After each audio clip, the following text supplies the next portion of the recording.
Hi, welcome back to my YouTube channel. සසල වුණත් මගේ සිතිවිලි ඔබ ළඟ නිසල කරන්න ඉන්නම් සෑම දින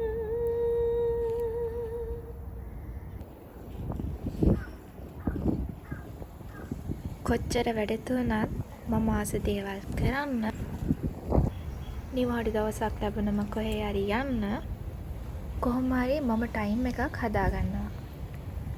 වැඩත් එක්ක ස්ට්‍රෙස් වෙද්දී අම්මා තාත්තා යාළුවෙක් ළඟ නැති වෙද්දී මාරම ඕල් එකනවා.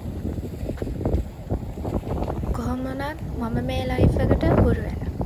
නෑ, හුරු වෙන්න වෙලා. මේ වින්ටර් සීසන් එකත් එක්ක වැඩ කරනවා කියන එක හිතන තරම් ලේසි නෑ. එක දිගට වැඩ කරනවා කියන්නේ මාරේ ස්ට්‍රෙස් එකක්. මේ ස්ට්‍රෙස් එක නැති වෙන්න නම් කොහේ හරි ට්‍රැවල් කරන්න ඕන.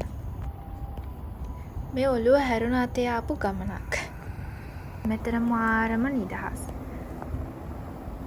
අපි ජීවත් වෙන අන්තිම දවස අද වුණා නම් අපි ආදරය කරන අයත් එක්ක හරි ආදරෙන් ඉඳීවි නේද? අපි හැමෝම එක්ක තියෙන තරහ අමතක කරලා හැමෝමත් එක්ක හොඳින් ඉඳී. කොටින්ම කිව්වොත් ඒ දවස ඔයාගේ ජීවිතේ උපරිමයෙන් විඳින්න උත්සාහ ගනීවි.